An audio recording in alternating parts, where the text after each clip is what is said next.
بسم الله الرحمن الرحیم. په ایکسل پروګرام کې نن ډیره مهمه موضوع ده چې دا موضوع د پرنټ سره هم تعلق لري او د شیټ د سایز برابرولو پورې هم تعلق لري. نو ډیره مهمه ده تاسې ویډیو په غور وګورئ. لومړی تیمز دی، پیج لیاوټ ټیب دی او لومړی خبره تیمز دی. تیمز کې که چېرته مونږ راشو، مثال زه دغه لیکل مې سلیکټ کړي، دا به زه لږ دې خوا راوړم. دا لیکل دي، زه غواړم چې دې ته یو کلر ورکړم. لومړی به راشو هم ته او هم نه وروسته به زه غواړم دې ته دا کلر ورکړم. پیج لیاوټ ته راځو، دې کې تیمز دي. که تاسو غواړئ دا تیمز اپلای کوئ نو مختلف قسمه تیمز دلته مونږ سره موجود دي، کلرز دي. تاسې کولی شئ چې هغه په دې باندې اپلای کړئ.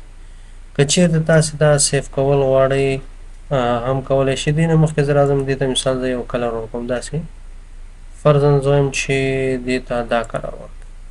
اوس راځو دا تیمز ځان سره سیف کوو، سیف کرنټ تیمز.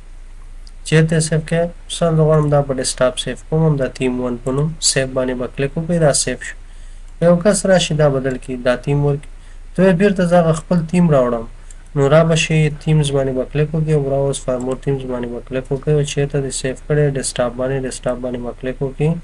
تیم 1 په نوم دی، دا تیم 1 به سلیکټ کړئ، اوپن به کړئ، بیرته به ستا تیم راشي. بیا بله د کلر خبره ده، دې ځای نه کولی شئ چې تاسې کلر ورته ورکړئ. بل د فنټ خبره ده، دې ځای نه کولی شئ چې تاسې فنټ ورته اپلای کړئ. مختلف قسمه فنټس دلته موجود دي، هر یو چې غواړئ هغې باندې کلیک وکړئ، هغه فنټس به دلته اپلای شي. بل افیکټ، افیکټ به څه وخت کار کوي؟ کله چې تاسې انزرټ ته راشئ او دې ځای نه السټریشنز نه یو شیپس راواخلئ. کله چې یو شیپ راواخلئ دا ډرا کړئ. دې نه وروسته چې دی مثال زه غواړم دې ته داسې یو سټایل اپلای کوم. اوس پیج لیاوټ ته راځو، افیکټ ته راځو. تاسې کولی شئ چې په دې باندې افیکټ اپلای کوئ. چاته معلومیږي کوم افیکټ چې اپلای کوئ کولی شئ هغې باندې کلیک وکړئ، دا به اپلای کېږي. دا به ډیلیټ کړو. بیا به راشو، دا زه بیرته راوړم خپل ځای ته او دلته راځو مرجن ته. مرجن چې دی د پرنټ پورې تعلق لري. ګورئ په پرنټ کې که چېرته پرنټ پریویو ته راشو مونږه، دا اوس مونږ سره په دې ساحه کې داسې پرنټ کېږي او دلته په دې مرجنس کې څه وي ستاسو ګوره هر طرف ته چې دی 0.15 ټاپ او بټم 0.15 سپیس همدارنګه لیفټ سایډ ته 0.2 0.2 رایټ سایډ ته. نو دا هر سایډ ته چې دی دغومره اندازه سپیس موجود وي. ګورئ که چېرته زه راشم دا ساحه داسې سلیکټ کړم او دا چې دی د کنټرول آر سره تاسې کولی شئ چې دغه یو کالم تکرار راوړئ. که لاندې ډریګ کوئ داسې کولی شئ چې دې ځای پورې ډریګ کړئ. مثال دا زموږ یو صفحه شوه، که چېرته پرنټ پریویو باندې کلیک وکړو ګورئ موږ سره دا هر طرف ته چې دی دې مرجن اوس 0.5 طرف ته 0.15 لاندې هم 0.15 لیفټ او رایټ ته چې دی 0.2 دی. تاسو وایئ چې نه لاست کسټم سیټینګ او وروستی اخرنی سیټینګ چې مونږ ورته کړی کوم خپل د خوښې هماغه سیټینګ دی راځي. ښه داسې دی چې ټاپ کې 0.15 دی، بټن 0.15، لیفټ او رایټ کې 0.2 دی او هیډر او فوټر کې 0 دی. دې باندې چې کلیک وکړو پرنټ پریویو ته راشو نو هغه سیټینګ دغه برابر شوی دی. بله خبره په مرجن کې دا کوي، که چېرته نارمل واخلو بیرته هماغه نارمل شو. تاسو وایئ چې نه وایډ چې هر طرف ته ټاپ بټم لیفټ رایټ کې 1 انچ په اندازه سپیس وي، تاسو وګورئ. همدارنګه بل په مرجن کې دا خبره کوي چې نیرو هر طرف ته ټاپ بټم 0.15 او لیفټ رایټ 0.25. نو دا په دې ترتیب راځي. بله خبره د کسټم مرجن دی. کسټم مرجن به بیا انشاءالله په فایل کې په پرنټ کې وایو، په هغې باندې مو صحیح پوهې کوم چې څنګه کار کوي.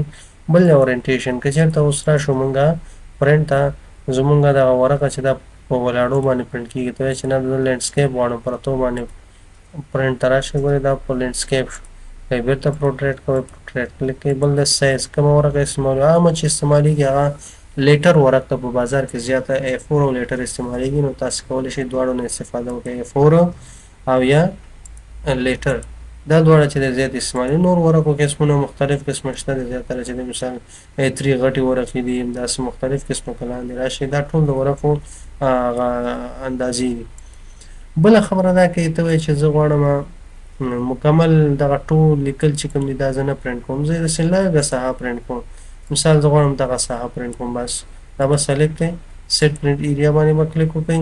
اوس که چېرته تاسو پرنټ پریویو ته راشئ نور به نه پرنټ کېږي، صرف کوم ساحه چې تاسو سیټ کړې ده هغه به پرنټ کېږي. تاسو چې نه اډ ټو پرنټ ایریا یو بله ساحه هم ور اضافه کوئ. مثال زه غواړم دلته راځم دې ځای نه دا لیکل هم ورسره اضافه کوم، سیټ اډ ټو پرنټ ایریا باندې کلیک وکړئ، هغه هم ورسره اضافه شو. وګورئ په دویمه صفحه کې راغلی، ګورئ یو دوه.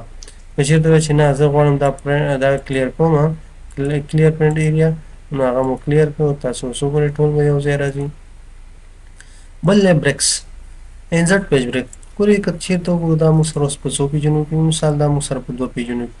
زه چې نه دا پیجونه زه اضافه کوم، داسې مثال په دې اندازه کې چې دی داسې په څو اندازو باندې زه دا تقسیموم، دلته کلیک کوم، دې ځای نه راځو انسرټ پیج بریک، همدارنګه دلته کلیک کوم، ورته وایو چې انسرټ پیج بریک، همدارنګه دلته کلیک کوو انسرټ پیج بریک. که چېرته تاسې غواړئ چې څومره روګانې په یو پیج کې راشي، ګوره 3 روګانې یو کې شوي، دا څو 5 بل کې همداسې بل څو پیجونه شو مونږ تقسیم کړو. که چېرته تاسې وغواړئ ریموو پیج بریک، دغه یو دانه پیج بریک ختموئ، نو دا ما سلیکټ کړی و، دا یو دانه ختم شو، ګورئ پیجونه بېرته 3 شو. که چېرته ټول ختمول غواړئ ریموو پیج بریک باندې کلیک وکړئ، ریسیټ آل پیج بریکس دې باندې مو کلیک وکړو. اوس تاسې وګورئ ټول پیج بریک ختم شو، هماغه 2 پیجونه شو بېرته. بل بکګراوند، غواړئ چې تاسې د بکګراوند کې یو ایمیج راوړئ، بکګراوند باندې به کلیک وکړئ، ورک آفلاین ته راشئ او دې ځای نه چې تاسو سره په کوم ځای کې عکسونه وي موجود وي بکګراوند کې راوړئ، هغه به سلیکټ کړئ، انسرټ به کلیک کړئ. ګورئ اوس موږ سره چې دی دا بکګراوند کې راغی، خو دغه کوم چې زمونږ لیکل دي دې ساحه کې ولې نه راځي، دې ته مونږ بکګراوند کلر ورکړی. که دا سلیکټ کړو دې ځای نه راشو هم ته او دا چې نو فیل کړو، تاسې وګورئ دلته هم چې دی دا عکس اوس شو کېږي. تاسو وایئ چې نه دا عکس نه شو کېږي، ختموئ یې بېرته راشئ پیج لیاوټ ته او ډیلیټ بکګراوند باندې کلیک وکړئ، دا به ختم شي. دا زموږ د نن ورځې درس و. سبا ته انشاءالله ډېره مهمه موضوع ده چې پرنټ ټایټل دی چې دا هم د پرنټ پورې اړه لري، نو تاسې کولی شئ چې دا سبا درس هم دې پسې متصل وګورئ تر څو تاسو په پرنټ باندې د ایکسل شیټ په پرنټ کولو باندې پوه شئ مکمل.